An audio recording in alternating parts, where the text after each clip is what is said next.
आज की कहानी एक ऐसे अजीब मुकदमे की कहानी है जिसे जिसने भी सुना या सुन रहा है उसे यही लग रहा है कि भला ऐसे कैसे हो सकता है।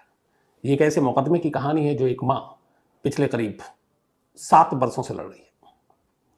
एक ऐसे मुकदमे की कहानी है जिसमें 3 अदालतें अब तक आ चुकी हैं। 3 अलग अलग अदालतों में यह मामला पहुंचा। एक ऐसे मुकदमे की कहानी है जिसमें पुलिस ने जांच की और पुलिस ने 4 अलग अलग अपने फैसले सुनाए। इन 4 फैसलों में 2 बार पुलिस ने एक बच्चे को मुर्दा करार दिया कि वो मर चुका है, बाकायदा डेथ सर्टिफिकेट कोर्ट के सामने रख दिया, और 2 बार उसी पुलिस ने कहा कि नहीं, वो बच्चा जिंदा है। फिलहाल इस मुकदमे की अगली तारीख जो है वो यही महीना है अक्टूबर का, 12 अक्टूबर को। अब उसमें क्या होगा ये तो 12 अक्टूबर को पता चलेगा, लेकिन कहानी अपने आप में बेहद हैरान करने वाली है और ये कहानी शुरुआत से ही बहुत उलझी हुई है। कहानी की शुरुआत होती है 24 मई 2015 को। बिहार में एक जगह है गया। उस गया में एक लड़की रहा करती थी, मुन्नी देवी। 2015 से करीब 1.5 साल पहले मुन्नी देवी की शादी हुई। उसी गांव से थोड़ी दूर पर घर वालों ने शादी तय की थी। शादी के बाद मुन्नी देवी अपने पति के साथ ठीक ठाक अपने ससुराल वालों के साथ रह रही थी, लेकिन करीब 1.5 साल बीता था। मुन्नी देवी का पति एक रोज ससुराल आया अपने, यानी मुन्नी देवी के घर, और वो तारीख थी 24 मई 2015। मुन्नी देवी के घर के बाहर कुछ दूरी पर मुन्नी देवी के पति की लाश मिली। किसी ने कत्ल कर दिया था। अब इसके बाद मामला पुलिस के पास पहुंचा। इस दौरान में मुन्नी देवी के ससुराल वालों ने, खासतौर पर मुन्नी देवी के ससुर ने पुलिस में रिपोर्ट लिखाई कि मेरे बेटे का कत्ल मेरी बहू और उसके घर वालों ने मिलकर किया। अब चूंकि एक बाप का कंप्लेंट, तो पुलिस ने और तो कोई तफ्तीश की नहीं। आनन फानन में मुन्नी देवी, उसके पिता और बाकी लोगों को गिरफ्तार कर लिया। लगभग पूरे परिवार के जितने भी बालिग लोग थे उन सबको गिरफ्तार कर लिया। गिरफ्तार करने के बाद उन्हें अदालत में भेजा गया, फिर अदालत से उनको जुडिशियल कस्टडी में जेल भेज दिया गया। जब मुन्नी देवी गिरफ्तार हुई 24 मई 2015 को, तब उसका 5 महीने का एक बेटा था जो शादी के बाद पैदा हुआ था और अभी सिर्फ 5 महीने का था, उसकी गोद में ही था।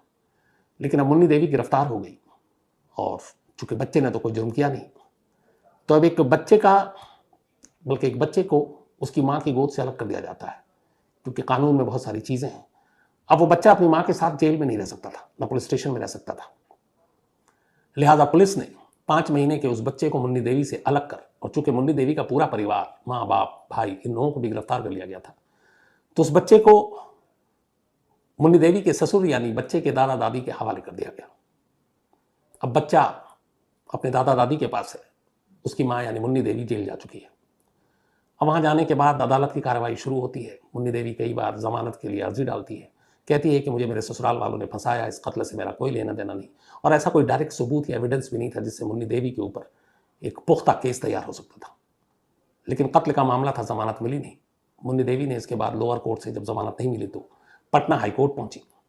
9 महीने के बाद 2016 में पटना हाईकोर्ट ने मुन्नी देवी को बेल दे दिया, जमानत। अब वो जमानत पर बाहर आई। बाहर आती ही एक माँ को सबसे पहले अपने बच्चे की चाहत थी, वो चाहती थी वो अपने बेटे को वापस पाए। अब वो ससुराल पहुंची सीधे, उसने कहा मेरा बेटा लौटा दो। बट ससुराल वाले ने जो कुछ बताया उसके बाद मुन्नी देवी के पैरों तले से जमीन खिसक गई। उन्होंने कहा कि तुम मई में जेल गई थी, उसके बाद सितंबर में ही 3 महीने बाद डायरिया की वजह से तुम्हारे बेटे की मौत हो गई। अब ये सुनकर मुन्नी देवी पर पहाड़ टूट पड़ा। एक ही बेटा, उसकी मौत की खबर, पति का कत्ल हो चुका है और उस कत्ल की तोहमत और दाग खुद पत्नी के ऊपर है। तो एक तरह से पूरी दुनिया ही लुट गई। मुन्नी देवी रोते बिलखते वापस अपने घर आती है। धीरे धीरे वक्त बीतता है, वो सब्र कर लेती है कि चलो शायद कुदरत ने यही उसके किस्मत में लिखा है कि पति का सुख नहीं, बेटे का भी सुख नहीं। अब वो वापस आ जाती है।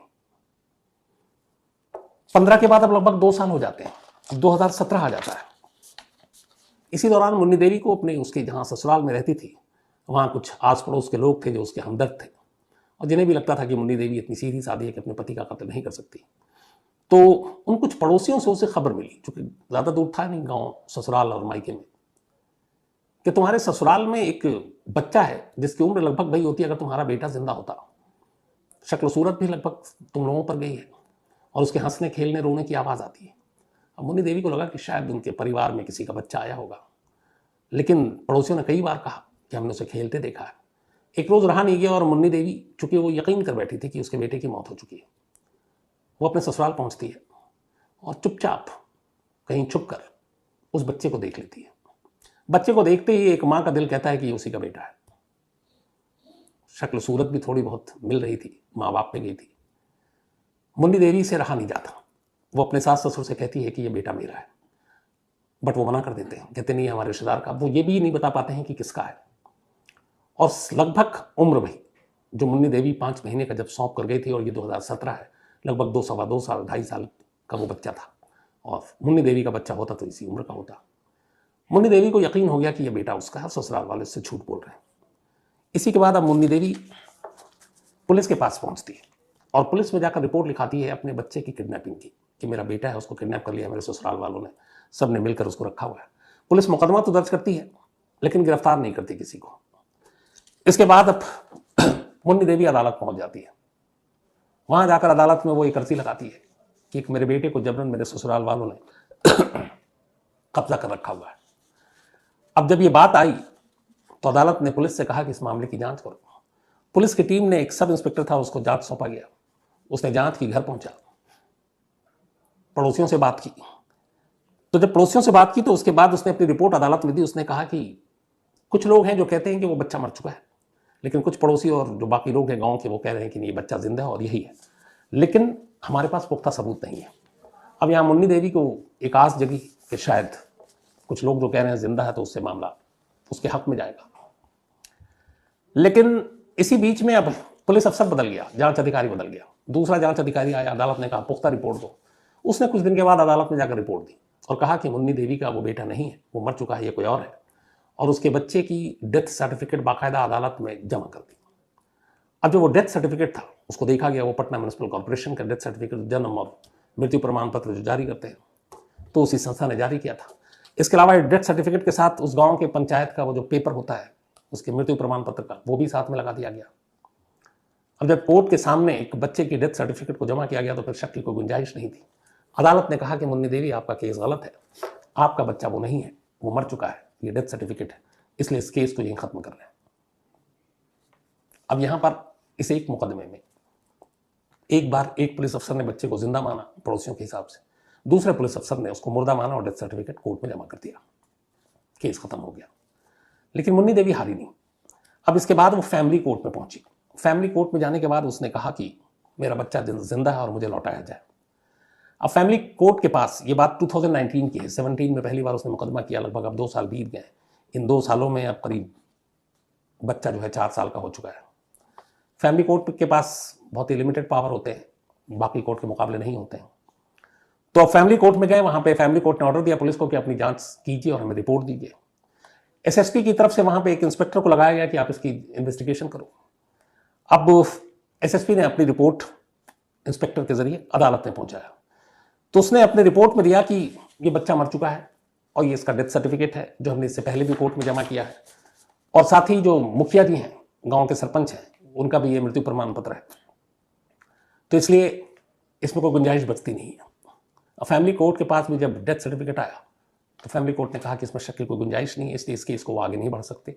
और उन्होंने मुन्नी देवी से कहा कि आपको शायद गलतफहमी हुई, आपका बेटा इस दुनिया में नहीं है। अब फैमिली कोर्ट से भी ये केस खत्म हो गया। अब इसके बाद मुन्नी देवी लगातार उस बेटे को भी देख रही है, वो बड़ा हो रहा है, उसकी शक्ल सूरत भी माँ बाप से मिल रही है, उसका दिल कह रहा है एक माँ का कि उसी का बेटा है, लेकिन यहाँ पे उसकी ही डेथ सर्टिफिकेट है। अब तक 3 बार ये हो चुका है कि बच्चा जिंदा भी है और मुर्दा भी है। अब वो क्या करे? इस दौरान में जो डेथ सर्टिफिकेट आजकल आता है उसमें QR कोड होता है, तो उस QR कोड के ऊपर भी आप जाकर करें तो उसी साइट पे जा रहा था जहाँ पे कि डेथ सर्टिफिकेट बनता है। अब समझ में नहीं आ रहा, लेकिन जब मुखिया से पूछा गया, कुछ लोग गए कि आपको कैसे पता आपने मृत्यु प्रमाण पत्र दिया, तो उन्होंने कहा कि आस पड़ोस के लोगों ने बताया था, वो लोग रो रहे थे और वो कागज लेकर आए थे, हमने साइन करके सब कुछ दे दिया। लाश देखी? उन्होंने कहा नहीं। अब किसी पड़ोसी ने उस बच्चे की मौत के बाद उसकी लाश नहीं देखी थी, न उसका अंतिम संस्कार देखा था। ये एक चीज़ थी जो मुन्नी देवी को पता चली कि अगर वो बच्चा मरा, उसकी डेथ हुई, तो कोई तो गवाह होगा, लेकिन किसी ने नहीं देखा। कुछ ने कहा कि वो अपने दूर के रिश्तेदार के पास रांची ले गए थे, वहीं मौत हुई, लेकिन ये बाद में कहानी आ रही, शुरुआत में आ नहीं रही है। अब मुन्नी देवी इधर जिंदगी मुश्किल में, पति का कत्ल का इल्ज़ाम सर पर, और एक आसरा, एक बेटा, उसको लेके ये कानूनी उलझन, लड़ाइयाँ, डेथ सर्टिफिकेट, लेकिन उसका दिल कह रहा है कि उसका बेटा जिंदा है और यही है। हिम्मत नहीं हारी उसने। अब एक मां लोअर कोर्ट और फैमिली कोर्ट के बाद पटना हाई कोर्ट का रुख करती है, कुछ लोग उसकी मदद करते हैं। अब पटना हाई कोर्ट में मामला पहुंचता है। पटना हाई कोर्ट में जब मामला पहुंचा तो एसएसपी को कहा गया कि आप अपनी पूरी रिपोर्ट दीजिए। अब एसएसपी ने अपनी पूरी रिपोर्ट दी तो उन्होंने भी दिखाया कि ये डेथ सर्टिफिकेट, हम इसको चैलेंज कैसे कर सकते हैं। लेकिन जो मुन्नी देवी के वकील थे उन्होंने उस डेथ सर्टिफिकेट को लेकर इधर उधर दौड़ना शुरू किया, पटना म्युनिसिपल कॉर्पोरेशन में भी और बाकी जगह की ये क्या है। तो एक जो एम्प्लॉय था वहां का, उसने उसको देख के कहा कि शायद ये फेक है, फर्जी है। लेकिन अब उस क्यूआर कोड के जरिए वकील ने यहाँ पे उन्होंने अपनी एक इन्वेस्टिगेशन की जो कायदे से पुलिस को करना चाहिए था। तो जब क्यूआर कोड से देखा तो उसमें बाकायदा बच्चे का नाम और वो डेथ सर्टिफिकेट और डेट मौत की सब लिखा हुआ था। वकील साहब निराश हो गए कि शायद ये असली है, अब इसका क्या करें। लेकिन फिर अचानक पता नहीं क्या हुआ कि उन्होंने ध्यान से देखा तो और क्या कि जब वो क्यूआर कोड डालते हैं तो जिस वेबसाइट पे वो जा रहे हैं वो वेबसाइट नहीं है जो पटना म्युनिसिपल कॉर्पोरेशन का है, ये उसके अलग कोई वेबसाइट है। बट ये क्यूआर कोड जब भी डालो तो एक दूसरे वेबसाइट पे ले जाता है। इसके बाद जब उन्होंने आगे तफ्तीश की तो पता चला कि वो वेबसाइट ही फेक है। क्यूआर कोड से असली वेबसाइट पे जाने की बजाय जब क्यूआर कोड ही फेक है तो जो बनाते हैं, जो पैसे लेकर इस तरह के दस्तावेज बनाते हैं, उन्होंने बाकायदा कि क्यूआर कोड से आप जाओगे उस वेब पेज पे, तो उन्होंने बाकायदा वेबसाइट के पेज भी फेक बना रखे थे ताकि किसी को शक ना हो। अब जब ये वेबसाइट को लेकर वो पटना म्युनिसिपल कॉर्पोरेशन के पास पहुंचे तो उन्होंने कहा ये तो हमारा वेबसाइट नहीं है, और फिर उस क्यूआर कोड की भी असलियत खुल गई। इसके बाद वकील साहब ने ये रिपोर्ट पटना हाईकोर्ट में दी। अब पटना हाईकोर्ट में जब दी तो पटना हाईकोर्ट ने फिर इसके ऊपर कहा कि वो बच्चा कहाँ है जो घर में है, जो मुन्नी देवी का मान लेते हैं नहीं है, और पुलिस से कहा कि इतने वक्त के अंदर अंदर आप उस बच्चे को बरामद कीजिए। मुन्नी देवी के वकील ने कहा कि अब हमें बच्चे की सुरक्षा की भी मतलब एक डर सता रहा है।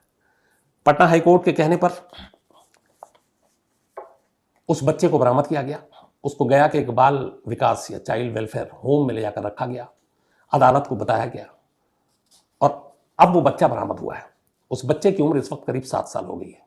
मुन्नी देवी को जेल से बाहर आए हुए और इस मुकदमे को लड़ते हुए भी लगभग इतना ही वक्त हो गया है। अब पटना हाईकोर्ट ने 12 अक्टूबर की तारीख फिक्स की है इस केस की अगली सुनवाई को। मुन्नी देवी को पहली बार उम्मीद है कि शायद 7 साल का इंतजार 12 अक्टूबर को खत्म हो जाए और उन्हें उनके बेटे से मुलाकात के लिए, मिलने के लिए इजाजत मिल जाए। हालांकि कोर्ट ने अभी ऐसा कोई फरमान जारी नहीं किया, उसने सिर्फ एक तारीख दी है 12 अक्टूबर। अब बच्चा तो फिलहाल मुन्नी देवी के ससुराल वालों से निकाल कर एक चाइल्ड वेलफेयर होम में पुलिस की निगरानी में रख दिया गया है। अब अदालत को यह फैसला करना है कि बच्चा मुन्नी देवी का है, मुन्नी देवी को सौंपना चाहिए या फिर बच्चे के दादा दादी को उसको लौटाना चाहिए। और इन सबसे बड़ा सवाल यह है कि यह बच्चा वाकई मुन्नी देवी का है, ये कैसे साबित होगा। अगर ससुराल वाले अड़े रहते हैं कि उनका बेटा नहीं है, उसकी मौत हो चुकी है, तो उसके लिए फिर डीएनए की रिपोर्ट आने के बाद ये तय हो जाएगा कि यह बच्चा किसका है, और उसी के बाद ये तय हो जाएगा कि बच्चा मुन्नी देवी को सौंपना है। लेकिन इन सब चीज़ों के लिए 12 अक्टूबर पटना हाईकोर्ट का वो फैसला आना है जिसका हर एक को इंतजार है। तो 7 महीने से एक माँ लगातार अपने ही बेटे को हासिल करने की एक जंग लड़ रही थी। 3 अदालतों से होते हुए अब वो पटना हाईकोर्ट तक पहुंची है, और पटना हाईकोर्ट में अब सबकी नज़र 12 अक्टूबर के इस फैसले पर होगी। और 12 अक्टूबर को जो भी होगा मैं आपको ज़रूर बताऊंगा कि इस मामले में क्या हुआ, क्योंकि ये एक माँ से जुड़ा हुआ मुकदमा है और एक माँ की ममता भी दांव पर है। और साथ ही साथ उसके ऊपर जो एक तोहमत लगी उसके पति के कत्ल का इल्ज़ाम, उस केस का भी क्या होगा मैंने तमाम लोगों से कहा है। तो जो अपडेट होगा अपने हस्बैंड के कत्ल के इल्ज़ाम में, वो चूँकि अभी बेल पर है, कि उसकी सच्चाई क्या, उसमें अदालत का क्या फैसला आता है और उसके बेटे को लेकर क्या फैसला आता है, ये मैं आपको ज़रूर बताऊंगा। लेकिन कहानी ख़त्म करूँ आज, एक किसी शख्स ने मेल लिखा था कि एक चीज़ बताएं, तो मैं उसकी आज एक जानकारी दे रहा हूँ। इस दुनिया में बहुत सारे बदकिस्मत लोग हैं, बहुत सारे लोग कहते हैं कि मैं बड़ा बदनसीब हूँ, लेकिन अगर रिकॉर्ड पे जाएं तो इस पूरी दुनिया में एक शख्स ऐसा है जिसे इस दुनिया का सबसे अनलकी शख्स, अनलकी मैन कहा गया है। और कहते हैं कि उससे बड़ा अभागा कोई नहीं है, और उसकी वजह यह है कि इस शख्स के ऊपर एक बार नहीं 3 बार बिजली गिरी थी, और 3 बार बिजली गिरने के बावजूद वो बचता है, और फिर जब वो मर जाता है तो फिर जिस जगह पे, जिस कब्र में उसको दफनाया जाता है, उस कब्र पर भी बिजली गिरती है। इस शख्स का नाम है वॉल्टर समरफोर्ड, ब्रिटेन का रहने वाला। 1918 में पहली बार एक हादसा होता है, 1918 में। तब वॉल्टर स्मार्ट फोर्ड है, ये सेना में था, एक सैनिक था, और जो 1980 में फर्स्ट वर्ल्ड वॉर चल रहा था तो उसमें ये जंग लड़ रहा था। और इसकी तैनाती बेल्जियम में थी। एक दिन ये घुड़सवारी कर रहा था, बात 1918 की है, तभी अचानक मौसम खराब हुआ, ऊपर से बिजली गिरी और सीधे वॉल्टर समरफोर्ड के ऊपर गिरी। वॉल्टर समरफोर्ड का निचला हिस्सा बहुत सा जल गया और इसके बाद इसके शरीर में लकवा मार गया और वो कमर के नीचे का पूरा एक तरह से हिस्सा ही उसका बेकार हो गया था, लकवा मार गया था। इसके बाद उसे सेना ने भी जबरन बाहर कर दिया क्योंकि वो किसी काम का नहीं था। डॉक्टरों ने भी कहा कि अब कुछ नहीं हो पाएगा, लेकिन करिश्मा ये हुआ कि 6 महीने के अंदर अंदर वो पूरी तरह से फिट हो गया, ठीक हो गया और दौड़ने भागने लगा। लोग भी हैरान थे कि ऐसा कैसे हुआ। इसके बाद 6 साल बीत गया, 1918 के बाद 1924 आ गया। ठीक 6 साल के बाद जब पहली बिजली गिरी थी, तब समरफोर्ड के साथ एक दूसरी घटना हुई। ये कनाडा में था और कनाडा में मछली पकड़ने के लिए एक नदी के किनारे बैठा हुआ था। अचानक मौसम खराब हुआ और दोबारा इसके ऊपर बिजली गिरी। फिर बिजली गिरी, पेड़ के नीचे ये बैठा हुआ था और इस बार फिर इस बिजली से पहले बाईं तरफ लकवा मारा था शरीर पर निचले हिस्से, इस बार दाईं तरफ लकवा मारा और लगा कि अब ये फिर ठीक नहीं होगा। लेकिन कुछ महीनों में वो फिर से फिट हो गया। लोग फिर हैरान थे, ये दूसरी बार था और फिर उसकी जिंदगी बदल गई। तो पहली बार 18 में, उसके ठीक 6 साल बाद दूसरी बार 1924 में, अब फिर 6 साल बीते, अब 1930 का दौर आ गया। फिर से एक बार समरफोर्ड पर एक बिजली गिरती है और इस बार वो एक पार्क में टहल रहा था। अचानक मौसम खराब हुआ और उसके बाद इसके ऊपर बिजली गिरी।